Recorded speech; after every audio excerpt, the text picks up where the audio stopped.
heart goes out to all who this day, whatever their beliefs, are being persecuted on religious grounds.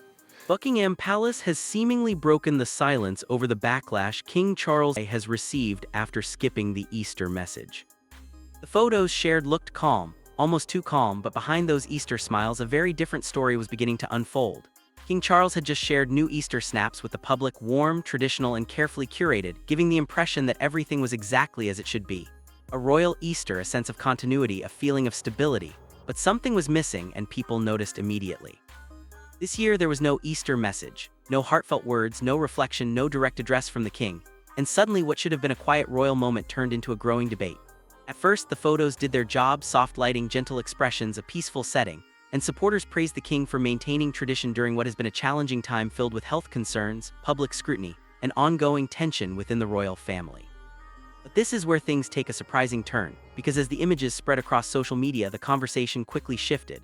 People weren't just looking at what was shown, they were questioning what wasn't. Why skip the message? For decades, royal holiday messages have carried weight. They are not just formalities, but moments of connection between the monarchy and the public, a chance to show leadership, empathy, and presence. So when that voice suddenly goes silent, it does not go unnoticed. Critics weren't convinced, and some began to speculate that the decision was not just about simplicity or privacy, but could reflect deeper issues behind palace walls. Was it a strategic move, a sign of caution, or something more personal? And that's not even the most talked about part, because this silence comes at a time when the royal family is already navigating a delicate balance between public trust, modern expectations, and internal dynamics. And then, of course, there is the ongoing shadow of Prince Harry and Meghan Markle, whose absence from royal events continues to shape public perception, making every royal decision feel like it exists in contrast to their very public narrative. While Harry and Meghan often speak directly through interviews and projects, the royal family has remained more reserved, sometimes to its advantage and sometimes not. So when King Charles chooses not to speak during a major occasion, it creates a vacuum. And in today's media landscape, silence does not stay silent for long. Some royal watchers defended the king, suggesting that actions speak louder than words and that the photos themselves were meant to convey reassurance without the need for a formal message. But others were not so sure. They argued that in times of uncertainty, communication matters more than ever and that even a simple message could have strengthened the connection between the crown and the public. Yet instead questions grew louder. What message does silence send? And suddenly everything changed because the focus shifted from Easter to something much bigger, the evolving role of the monarchy itself. King Charles has long been seen as a more modern and thoughtful figure, someone who understands the need to adapt. But moments like this highlight the challenge he faces, balancing tradition with change, visibility with restraint, and not every decision will land the way it is intended. Interestingly, some insiders reportedly suggest that the choice to skip the message was deliberate, a move to keep the focus on unity rather than words that could be dissected or criticized. But critics say that is exactly the problem, because in trying to avoid controversy, the palace may have unintentionally created more of it. And here is where things get even more complicated. Public expectations have shifted. People want authenticity, transparency, and a sense of real connection. And when that feels missing, even something as simple as an Easter message becomes symbolic. It is no longer just about tradition, it is about presence, and in a world where every royal move is analyzed, even silence becomes a statement. So now the question is not just why King Charles skipped the message, it is what it means moving forward. Is this a one-time decision or a sign of a more reserved monarchy under his reign? Because if there is one thing this moment has proven, it is that even the quietest royal choices can create the loudest reactions.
And at this time of Easter, when our minds are recalled to the suffering of our Lord 2,000 years ago, we think especially of those Christians who are suffering for their faith in many places around the world. I want to assure them that they are not forgotten and that they are in our prayers. Over the years, I have met many who have had to flee for their faith and for their life, or have somehow endured the terrifying consequences of remaining in their country.